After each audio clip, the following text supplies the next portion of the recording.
नमस्कार।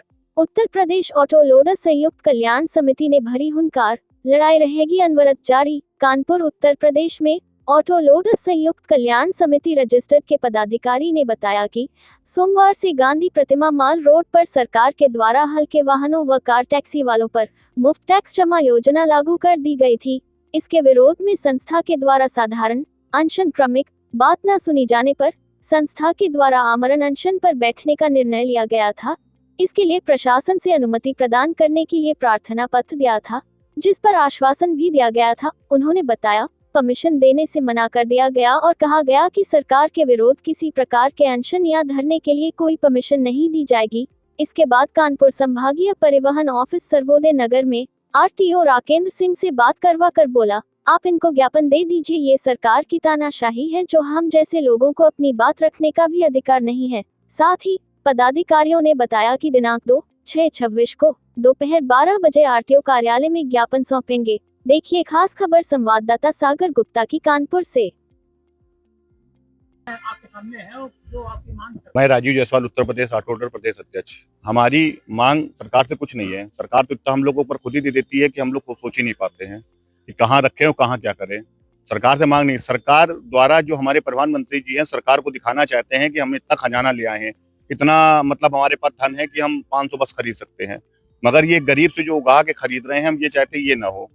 अगर गरीब से करना चाहते हो तो आप हमसे इनकम टैक्स ले रहे हो, रोड टैक्स ले रहे हो, सब कुछ ले रहे हो, उसी पे हम लोग को दे दो। एक नई टिप्पणी ले आते हैं, अभी वो 30/7/2020 मोटर अधिनियम कानून लाए जिसपे जुर्माना हाई हो गया लाइट मोटर व्हीकल। अब एक और ले आए, वन टाइम टैक्स ओटीटी। हम कहते हैं ठीक है, ओटीटी आप लाओ, नई गाड़ियों पे लाओ। आप 30 जनवरी के आपने लागू किया, नई गाड़ी पे लीजिए। नई गाड़ी पे हमारी बैंक फाइनेंस हमको 90% करके देगी, 10% हम जो लगेगा लगा देंगे।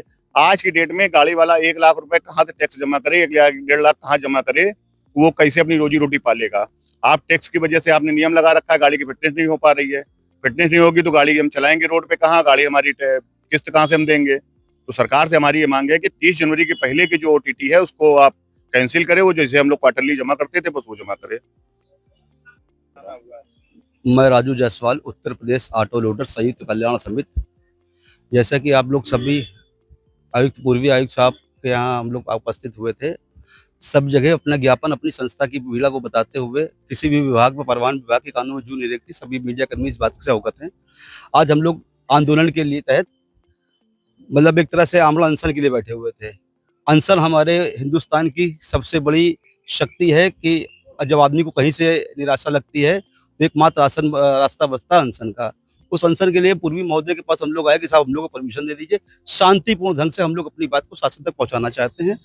और उन्होंने कहा कि इसकी भी अनुमति नहीं दी, क्योंकि शासन नहीं चाहता कि आप पेंशन दीजिए और हमारे खिलाफ किसी तरह की कोई आवाज उठाएं। ये सरकार आवाज मतलब हम लोग को उठने नहीं देगी और हम लोग को अपनी बात कहने नहीं देगी। एसीपी महोदय ने कहा कि आप आरटीओ को महोदय से कहा कि आप इनको बुला करके तो एक तरह से खाना पूर्ति कर ली गई। अब हम लोग, हमारा संगठन सिर्फ एक बात के लिए अवगत है कि जब आंदोलन का रास्ता नहीं बचा तो आत्महत्या के अलावा कोई विकल्प बचता नहीं है। हम लोग अपनी गाड़ियां इनको सौंप देंगे और इन्हीं से पूछेंगे बताइए रास्ता क्या है। जिस तरह से अतिभार के रूप में हम लोग वन टाइम टैक्स ले रहे हैं, 30 से 40 हज़ार का चालान कर रहे हैं। आज गाड़ी वाला संसाधन जो समाज की रीढ़ की हड्डी है वो अपनी जीविका नहीं चला पा रहा है। अब हम लोग बड़ी दयनीय स्थिति में हैं। अब इस तरह का आंदोलन करेंगे कि सरकार भी चेत जाएगी।